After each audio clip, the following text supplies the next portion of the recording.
Muy buenos días, amigos. Francisco Antonio Méndez y el programa Economía y Mercado les saludan este miércoles 10 de junio del 2026 con 27 grados Celsius. Aquí en La Julia, Distrito Nacional. Bueno, muchas informaciones, copiosas informaciones, muchísimas. El presidente estaba por la frontera, bueno, no por la frontera, anunciaba un tema ahí con la frontera y seguridad, que no va a permitir que las bandas, que medidas que están en el nuevo plan. Tenía ya periodistas invitados en Palacio y la prensa recoge, bueno, todas esas actividades. De vez en cuando uno nota que el tema de la frontera lo traen como por arte de magia.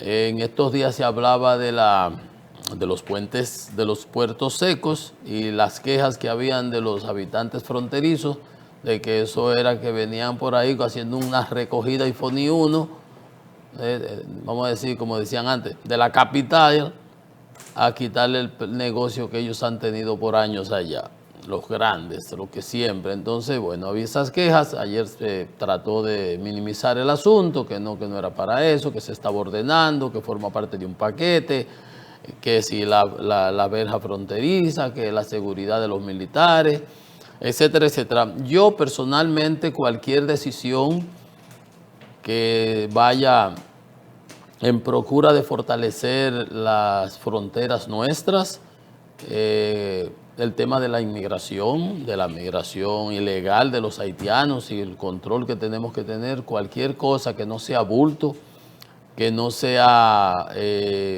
maniqueísmo o utilitarismo con fines políticos, lo apoyo, por supuesto, porque eso va en beneficio de todos. Es lamentable cuando a veces, no siempre, también hay que ser justo, no siempre, pero a veces se usa con fines exactamente politiqueros, siendo un tema de nación. Siempre lo he señalado acá. El tema de la inmigración, el tema haitiano, justamente, porque tú puedes decir, bueno, que aquí hay venezolanos, que hay colombianos, sí, pero el problema dominicano es el tema haitiano. No nos hagamos los suecos ni nada por el estilo, es haitiano. Y no que en otros países tal cosa y que en aquel otro tal, no, pero el de nosotros es ese y es otra realidad que no aplica. Esas comparaciones traídas por las greñas para justificar A, B o C, no. Nosotros tenemos una realidad muy diferente y esos que quieren por allá imponernos soluciones, entre comillas, no son soluciones nada, son bombas de tiempo, como se ha demostrado en otros conflictos con asuntos de diferencias étnicas y radicalmente diferentes como somos nosotros. Eso es lo que lleva a complicaciones futuras. Entonces, cualquier decisión que se tome, yo la apoyo. Así que no voy a hablar mucho de eso. Estuvo ahí el presidente, los periodistas preguntaron, opinaron, la prensa los tiene, pero bien. Bueno, además, ustedes saben que el tema de la guerra sigue candente. Ayer había dicho el presidente que se estaba a la par ya en pocos días, habló 2 o 3 días, se está negociando un acuerdo que será potente, que será lo máximo, que será bueno. Es veía en la prensa de ayer que les reseñaban las veces que él ha prometido ese acuerdo, esa solución, que la guerra ya lleva 100 y tantos días, 101, 102, lo que sea. Y esa era la vez número 38. Y ahí iban 37 y con esa que dijo antier, después de los intercambios de bombas y misiles que hubo entre Irán e Israel, por los ataques de Israel en el sur del Líbano y en Beirut, Irán le ripostó y atacó con una oleada de misiles. Entonces Trump le pidió a Netanyahu que no atacara, Netanyahu retalió como quiera, pero luego acordaron, bueno, si no nos vuelven a atacar, pues nosotros no atacamos. Entonces, bueno, se calmaron y los mercados lo reflejaron. Ayer bajó 80 y pico el combustible, ayer sí. Pero sucede que en el interregno, un avión Apache, un helicóptero de esos modernos Apache, de los que usa la Fuerza Americana, el quinto comando, el comando quinto es el que está por ahí, para vigilar las costas y eso, y esa zona, con el bloqueo que tienen, fue derribado, según dice el CENTCOM de los Estados Unidos, en aguas, y el presidente lo confirmó, en aguas territoriales de Omán. Que el estrecho es, allá está Irán, aquí está Omán, en esta zona. Bueno, el punto es que Trump dijo que había que estaban obligados a ripostar en defensa propia, y lo hicieron. Estados Unidos atacó también. Entonces, Irán atacó también. Ahí ahorita vamos a ver declaraciones del presidente, de funcionarios iraníes, qué sucedió, dónde atacaron. Pero aquí los dos puntos relevantes que yo siempre los he señalado, es que no se nos dice, ciertamente en las guerras lo primero que se pierde, si dice una frase muy utilizada, muy manida, por cierto, es que la primera víctima es la verdad. Nadie dice la verdad, siempre el otro dice que no te hicieron. Te mataron 10, dice que fue 1. Tú mataste 1 y dice que fue 10 del otro lado. Por ejemplo, para ponerlo en contexto. Entonces, aquí no se nos está diciendo del todo la verdad. Las 16 bases que fueron atacadas por Irán cuando los bombardeos en toda la zona del Golfo, bases americanas, bueno, son bases americanas en la zona del Golfo para control geoestratégico. Se ha tratado de minimizar. Ahí cuando un portaaviones no fue por un ataque, fue un incendio que hubo en una lavandería, se dijo, casi el portaaviones se pierde, una cosa de casi 13 mil millones de dólares. Un incendio porque no funcionaban los equipos de seguridad. Entonces no se dice todo y mucha prensa lo está reseñando, que no se está diciendo todo lo que ha venido pasando, o se minimiza o se trata de ocultar, pero al final eso es lo bueno, que todo va saliendo. Entonces dicen las autoridades norteamericanas, el presidente, le hemos destruido las fuerzas navales, no tienen fuerza aérea, no tienen misiles, lo hemos destruido. Entonces, ¿cómo es que tumban helicópteros? ¿Cómo es que siguen lanzándole misiles? Ellos ripostaron, Estados Unidos atacó a unos radares en una isla de Kerch que queda ahí entre el Golfo y el estrecho ahí, y unos almacenamientos de agua, jugando con el agua de esa gente. ¿Y qué hizo Irán? Le metió misiles a bases americanas en Jordania, en Kuwait y en Bahrein. Recuérdense que yo ayer les dije las declaraciones del asesor de seguridad senior, el mayor, del Ayatollah, que dijo, si nos atacan vamos a extender el conflicto al Mar Rojo, que ahí está el estrecho de Bab el Mandeb, el Índico y el Mediterráneo, que por ahí, por el Canal de Suez, por el Mar Rojo, por ahí se pasa, y el Mediterráneo, y por ahí está Israel también. Eso involucraría a los Houthis, porque para cerrar el de Bab Mandeb ese, no se preocupe cómo lo pronuncie, eso es en árabe, ahí entrarían los Houthis, que son aliados, igual que el Hezbollah de Irán.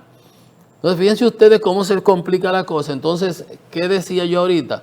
Que no se nos está diciendo del todo la verdad. Si se destruyó todo, la inteligencia americana decía que Irán conservaba alrededor de un 75% de sus drones y misiles. Y yo decía, bueno, pero en esos subterráneos por ahí abajo, ¿cuánto ellos tenían? ¿Cómo tú vas a saber cuánto tienen? ¿Cuánto tú destruiste? Lo que tú pudiste por arriba, en los edificios, en los lanzamientos, emplazamientos. Pero lo que ellos tienen guardado ahí, nadie. Ahora, la inteligencia dijo esos datos. Y la inteligencia británica, el MI6, también dio informaciones. Entonces, aquí hay mucho de confusión y mucho. Fíjense que es ya lo dije ahorita, número 38. Él ha prometido las negociaciones que ya están ahí, que están terminándose, que en 2 días. Ahora fue la última, dijo que era en 2 días. Y mira los bombardeos cómo van. Entonces, no parece ser, que eso decía yo, las autoridades nuestras aquí están nosotros estamos, como decía Raúl Ovalle, nosotros estamos aquí con una anestesia en cuanto a lo que ha venido pasando. Porque si eso que yo dije ayer, que decía ese asesor del ayatollah, se da por los ataques, y mira usted cómo hubo, por lo menos si se quedara en proporcionalidad, tú me tumbaste una cosa, yo te tumbo otra, pero no vamos a pasar de ahí, tú me diste, yo te di, ya, un quid pro quo. Pero si eso se complicara, aquí tenemos que hablar, como le dijo uno ahí, el petróleo a $250, Dios nos libre. Entonces, ojalá y ahí se logre un acuerdo rápido, pero lo que se está viendo es que cada rato escala la situación. Ya cada rato escala, y eso fue lo que vimos ayer. El helicóptero, la retaliación de Estados Unidos, la respuesta de Irán. Entonces, es una escalada que tú me das, yo te doy, entonces tú vuelves y me das, yo vuelvo y te doy. Entonces, ¿dónde está el cierre de la negociación? No se ve en el horizonte. Ayer, como quiera que sea, yo le decía a los mercados locos de que haya una solución, una tranquilidad. ¿Qué va? Ayer bajó el petróleo como quiera, cerró en 88,20, hoy está subiendo porque una situación como esa evidentemente no augura nada bueno. Las guerras se saben cómo empiezan, esa es una máxima. Las guerras se saben cómo empiezan, y tú crees, ¿qué pensó Putin cuando atacó a Ucrania? Que en 4 o 5 días ocupaba, iba a ganar el gobierno y todo. Vamos por 5 años. Y ahora es que Ucrania le está dando de verdad a Putin, porque antes nada más era Putin que le daba a Ucrania. Ahora hay filas en Crimea por gasolina. Ahora hay sirenas en San Petersburgo, la segunda ciudad más importante de Rusia. Ataque a los trenes militares, a las a las estaciones de bombeo de combustible, a las refinerías, a las fábricas químicas, petroquímicas, de armamento, de municiones. A los campos de aviación donde tienen los aviones. Entonces no es lo mismo. Entonces, y él pensaba que en 4 o 5 días un paño con pasta, un blitzkrieg, como decía Hitler en la Segunda Guerra Mundial. Error, craso error. Y lo mismo le ha pasado a Trump, que llegó a decir, es una excursión. Muy bonito, desde arriba, bombardeando y bombardeando, lo hemos destruido, lo hemos desbaratado. No hay ninguna duda, nadie dudaba eso. Yo lo he dicho aquí cantidad de veces, eso era una guerra asimétrica. Todos los presidentes de Estados Unidos pudieron haber hecho eso mismo, nunca lo hicieron. ¿Por qué? Porque sabían que la carta estratégica que tenía Irán la iba a jugar. ¿Y cuál era esa carta estratégica? El cierre del paso del Golfo de Strait, el estrangulamiento de ese cuello ahí. Y cómo eso ha impactado en la economía en el mundo entero. El petróleo ayer bajó, pero la inflación que da el Labor Department ayer deja conocer, la pasada de abril fue 3.88%. Ya subió a 4.2. Y la de nosotros aquí en el país también 5.45, creo que ahorita lo vamos a ver, para que vean. Entonces, y así está el mundo entero. Ya el Banco Central Europeo subió las tasas de interés. Trump, que esperaba que bajaran las tasas de interés y que presionaba al anterior chairman of the board, el gobernador del Banco Central, de la Reserva, no va a poderse, porque como en lugar de bajar, lo que ha seguido subiendo, la inflación, los precios, y subiendo de una manera abrupta, aguda, rápido, porque los combustibles lo impactan todo. Esos tanqueros, esos cargueros usan fuel. Atascados ahí, ahora tienen que irse por otra zona. El fertilizante, los fertilizantes que tenía que haberse sembrado ahora para esta época, próximamente habrá escasez de muchos productos, eso hace que suban los precios. Los que se sembraron con precios elevados, porque los subsidios, por ejemplo, aquí se destinaron 1.000 millones, no hemos oído que se haya destinado más. Cuando Ucrania, y eso lo he dicho yo cantidad de veces aquí, cuando Ucrania fueron 1.400 los que se pusieron a disposición y hubo que aumentarlo y al final se terminó en 3.000. Aquí no ha pasado de ahí, hay quejas de los agricultores, o sea que pronto veremos impacto. Entonces estamos como aquí hemos estado en una latencia, en una anestesia macroeconómica y eso no durará. Ojalá y sea rápido, pero el conflicto no parece que se vaya a resolver pronto. Y lo que vemos es que tú me tiras la caja y yo te tiro los cajones. Bueno, entonces eso es una de las críticas que hacemos y hemos venido haciendo. Entonces, ustedes ven cómo están las cosas en el Medio Oriente y los precios y la inflación subiendo en Estados Unidos y la tasa de interés no habrá de bajar y la tasa de interés la tendrá que mantener congelada aquí el Banco Central de nosotros. Y eso va a pasar en el mundo entero también. Y eso va a pasar en el mundo entero. Bueno, vamos a ir con más detalle en unos instantes. Pero bueno, Ayer era que hablábamos de la actividad que tenía o que tiene en Madrid, con la Complutense de Madrid, de la Universidad de España, el Funglode y el presidente Fernández daba declaraciones sobre lo de la inteligencia artificial y cómo los países, nuestros países, tenían que meterse en eso para no quedar rezagados, que era un asunto que no era de futuro, que era de ya. Y que teníamos que cambiar el modelo los modelos de desarrollo basados en el extractivismo, en la minería, en recursos naturales. Pues no es lo mismo, y mira que nosotros somos los mayores productores de cacao, y qué bueno y excelente, y es uno de los buenos ingresos que tiene el país. Pero nosotros mandamos el cacao llega a Suiza, allá se transforma en un chocolate, lo ponen en un toblerón de eso, por ejemplo, en un chocolate y desarrollan ahí, le añaden un valor agregado y lo hacen un mercadeo y entonces eso vale una diferencia enorme. Pero entonces nosotros tenemos que irnos en ese sentido también tratando. Aquí se están haciendo chocolates buenos y vamos a ir avanzando. Entonces utilizar la inteligencia artificial para acelerar el desarrollo y para montarnos en el vagón del desarrollo, porque el otro vagón es el vagón del pasado. Entonces tenemos que cambiar, eso lo comentábamos ayer, hemos sido coherentes siempre en cuanto a eso y qué tienen nuestros muchachos que estudiar, a qué tiene que dársele prioridad, ¿verdad?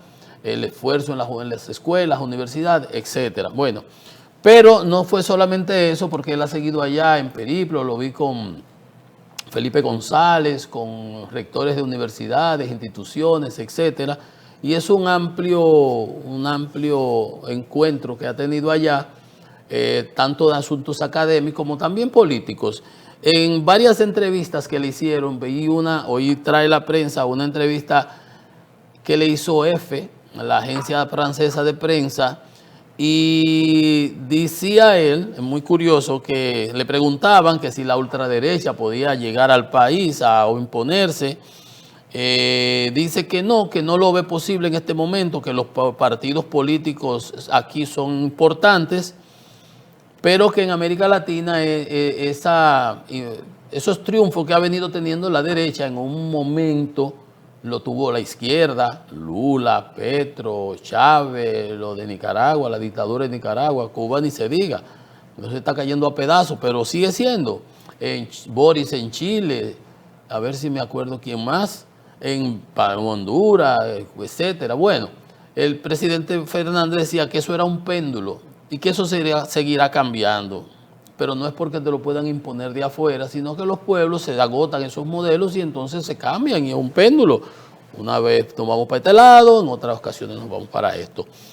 Negó, dice el presidente Fernández, que el modelo autoritario, porque hay gente que habla, que lo que se hace falta es un Trujillo, eso es un disparate. El que habla eso es porque no vivió esa época. Pero dice el presidente Fernández que el modelo autoritario negó que sea más eficaz que el modelo democrático, porque el autoritario no se fundamenta en el principio de la legalidad, las leyes, la constitución, el respeto, sino a la mala, a la arbitrariedad. Y eso es una realidad.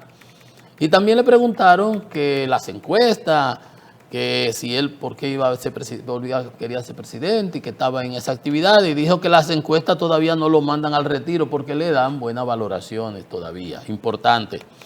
Entonces, también le preguntaron, porque fue una entrevista bastante amplia y hay temas geopolíticos que son de incidencia. Por ejemplo, los bombardeos que hacen los Estados Unidos a las lanchas que dice que son de narcotraficantes, dice que tiene que acogerse a la legalidad.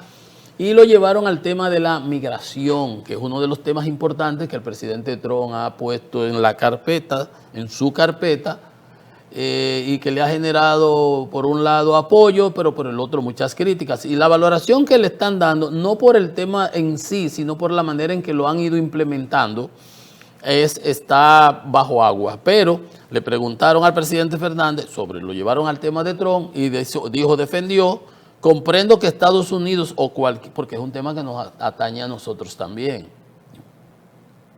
Nos atañe. Le preguntaron sobre eso, sobre Donald Trump y su política de inmigración y ese tipo de cosas. Y dijo, se comprende que Estados Unidos o cualquier país quiera controlar una migración que sea ilegal, porque es el derecho soberano de deportar a todo aquel que tenga un estatus migratorio irregular, porque en España se está discutiendo mucho. Pedro Sánchez, el Papa está allá, está defendiendo a los migrantes, pero cada cual tiene que vivir su realidad. Es lo que yo le decía, el corazón de la Ullama, decimos aquí, lo conoce el cuchillo. Dice el presidente Fernández, seguía en esa conversación, dice, a nosotros, el pueblo dominicano, nos pasa lo mismo que a los Estados Unidos, pero a nosotros peor, porque ellos tienen allá capacidad de amortiguación y nosotros no tenemos capacidad de asumir a todos los haitianos aquí. A nosotros nos pasa lo mismo. Si tenemos migrantes que han ingresado al territorio nacional en condición ilegal, pues tenemos el derecho a deportarlos. Punto. Para que no se vaya a malinterpretar y en sentido estricto apoya la misma decisión del presidente Trump. Tiene sus críticas allá por aspectos legales, y eso es lo que debe manejarse. Pero la deportación debe hacerse siempre respetando la dignidad humana y respetando los derechos humanos, decía el presidente Fernández sobre ese tema que lo preguntaron con respecto a los de Trump. Y dice, abogo porque se respete siempre la integridad y la soberanía nacional de la República Dominicana. Esa es nuestra postura.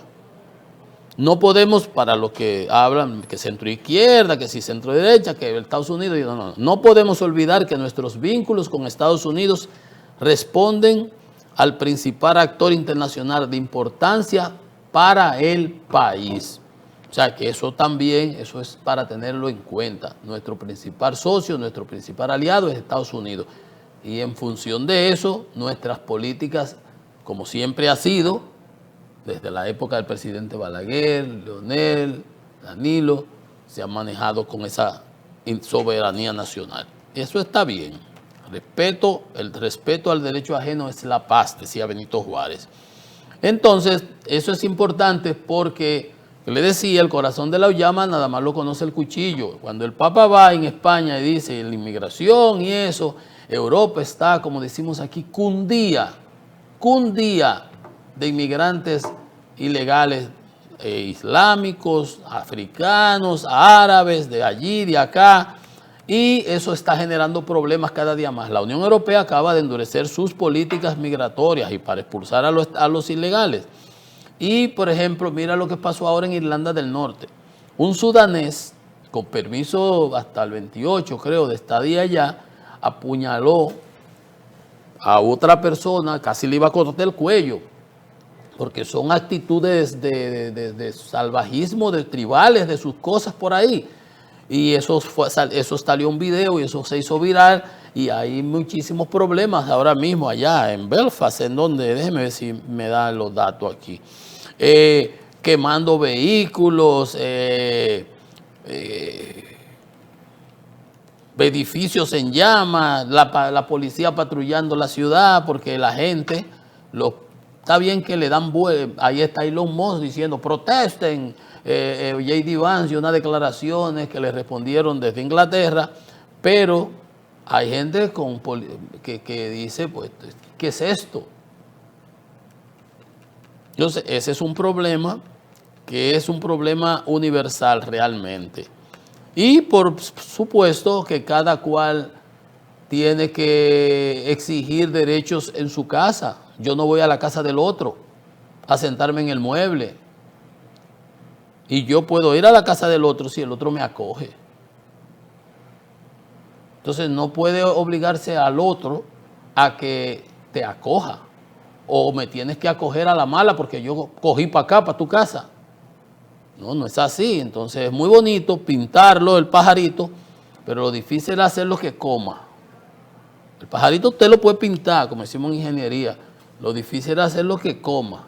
Usted le puede dibujar el piquito, pero que coma. Entonces, cada cual tiene su realidad. Y en virtud de esa realidad hay que interpretar las sociedades y los pueblos. Y cada cual sabe, tú no puedes aceptar una cantidad de personas que te van a modificar tu modus de vida, que te afectan, que van a estar rezando, poniendo sus cosas, y que eso afecta la tranquilidad del otro. Y trae consecuencias. Trae consecuencias. Bueno, miren, dejo el tema ese de la inmigración, que bueno, tuvo repercusiones a nivel internacional, y la respuesta que daba el presidente Fernández le preguntaban sobre lo de las políticas migratorias de Trump y cómo él lo enlaza con lo nuestro aquí. Y hablaba ahorita al principio de las políticas del presidente Abinader, de esos anuncios, de esas políticas para las fronteras, que lo apoyamos y eso está bien. Entonces, le decía que allá en Irán, en el Golfo Pérsico, ahí en el problema del Medio Oriente, bueno, el presidente Trump dijo que Estados Unidos tenía que responder, se estaba obligado, porque no se podía quedar con esa agresión. Dice Trump, anoche los iraníes, pero había dicho en la tarde que eso no había habido muertos, por suerte no murieron, los rescataron, los dos pilotos, y que él le había dicho a Netanyahu que no retaliara.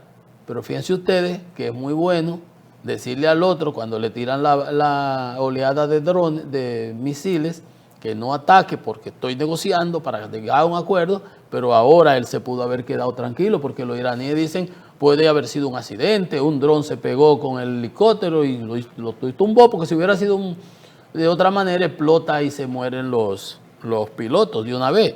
Pero Trump dijo que los iraníes primero no había dado la información, habían derribado el helicóptero. Ahí entra un punto. Entonces, si derribaron un helicóptero, pues tienen misiles. Antes se decía que no tenían de nada prácticamente. Míralo ahí. Entonces, debe Estados Unidos responder por necesidad. Y ciertamente el Comando Central atacó. Dice ellos que es una respuesta proporcional a la agresión iraní injustificada. Irán no ha dicho cómo fue. Entonces, Irán dijo que se le atacó junto a unos radares y unos abastecimientos de agua, almacenamientos de agua, jugando con el agua de esa gente que por ahí es poca el agua. No se sabe si el choque fue intencional. Y el ministro de Relaciones Exteriores iraní, oigan lo que dice, las fuerzas extranjeras en proximidad de nuestro territorio están en riesgo debido a sus propios errores humanos o simples accidentes o etcétera. Entonces, para reducir el riesgo, la mejor solución es que se vayan. Irán pide que le liberen los activos frisados, que les quiten el bloqueo, ¿qué más? Entre otras cosas, para ello abrir el estrecho de Hormuz y llegar al acuerdo y firmar lo que tengan que firmar y ponerse a negociar las cosas esas. Entonces, todo lo que se ve es que, aunque Trump decía que en 2 o 3 días eso se iba a firmar, y eso ya él lo ha dicho 38 veces, no se ve en el horizonte, porque Irán, como le dije, ripostó a los ataques que hizo Estados Unidos, no se quedaron con el golpe dado. Si tú tumbaste un helicóptero y te ataca 2 o 3 sitios, pues ya, tú me diste y yo te di. No, Irán volvió y atacó a Estados Unidos. O sea, no es como está diciendo Trump, que los iraníes andan rogándole, que quieren negociar, que andan. Ya le dijo que, ahora le dijo que ellos han tomado demasiado tiempo. Son amenazas sobre amenazas. Hay un equipo que está negociando y hay un presidente desde la Casa Blanca que cada vez que le ponen un micrófono al lado, suelta 3 y 4. Y siempre se está negociando y que le están buscando el lado, pero a la hora de la verdad ya se ha agotado la cantidad de veces que lo ha dicho. 38 veces. Entonces Irán lanzó ataques a bases en Bahrein, en Kuwait y en Jordania, para que ustedes vean. Y el objetivo fue claro, a la quinta flota de los Estados Unidos en la zona. Y advirtió que si le vuelven a atacar va a dar una respuesta más severa. Ya yo le dije lo que le había dicho los otros días el asesor militar de seguridad, al ayatollah, que iban a extender el conflicto. Dios nos agarre confesado. Entonces ahí está, los ataques estadounidenses dañaron una torre de telecomunicaciones y 2 depósitos de agua en la ciudad portuaria de Zurich. Entonces eso es lo que tenemos en esa situación. El petróleo, como le dije, el crudo, había bajado ayer a 88, ahora mismo está en 89,42, 1.38% subiendo, porque en un panorama como ese puede suceder cualquier cosa, Entonces, yo lo que veo es que nosotros aquí no estamos siendo lo suficientemente proactivos. Estaba el Fondo Monetario, hay una misión dando vueltas por acá, pero las medidas que ustedes no han visto que se haya tomado medidas que impacten en las aduanas, que hayan reducido. Yo lo he dicho muchas veces, pero uno tiene que repetirlo porque a lo mejor si lo repito tanto, el Magín, que a lo mejor hoy no vio el programa, o ayer, o mañana, o pasado, o cualquier día de esto, a lo mejor lo oyen uno de esos días. No han tomado las medidas de que se use el flete anterior al conflicto para disminuir costos y no escalar los costos internos. No hemos oído una decisión, ahí se dan informaciones que bajó, ahorita vamos a entrar ahora en unos instantes, sobre la inflación, que bajó el pollo, que bajó esto.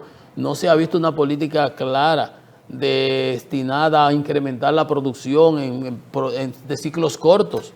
Ya tenemos 100 días de la guerra. Si se hubiera iniciado, tuvieran los mercados inundados de yuca, ñame, batata, y eso ayuda. Y eso es lo que se ha hecho siempre. Hipólito, los presidentes, Leonel, Danilo, en otras ocasiones. Una política deliberada de incentivar de siembra de ciclo corto. No se ha aumentado la proporción de recursos que se le dio que le destinó a los fertilizantes, que han incrementado en más de un 30% su valor. Entonces, yo lo que decía ahorita, repitiendo al economista Raúl Ovalle, el director de la Cátedra de Economía de Lucamaima, estamos en una cierta anestesia macroeconómica y nos estamos durmiendo. Y ahí puede pasar cualquier cosa. Y Trump dijo que eso era una excursión y ya la excursión va por 3 meses. 3, 4 semanas, eso no va a pasar de ahí. Mire por dónde vamos, porque esa es una máxima de las guerras. Se sabe cuándo empieza, no sabe cuándo terminan, ni cómo se escalan, ni cómo se complican. Mira, ese helicóptero no estaba en el panorama ayer. Trump dijo que en 2 o 3 días estaban negociando. Era la 38ª vez que lo decía, pero anyway. Pero ahí apareció un helicóptero que tumbaron un helicóptero. Por accidente, por mala fe, por lo que fuera. Puede haber sido hasta accidente humano. O mal funcionamiento. Ahí se cayó un helicóptero, un avión en la Romana, tuvo que devolverse y cuando aterrizó se murieron los pilotos. Estuvo ahí, ustedes vieron eso. O sea, puede ser. Cantidad de sucesos han ocurrido. Vamos a una pausa. Esto es Economía y Mercado.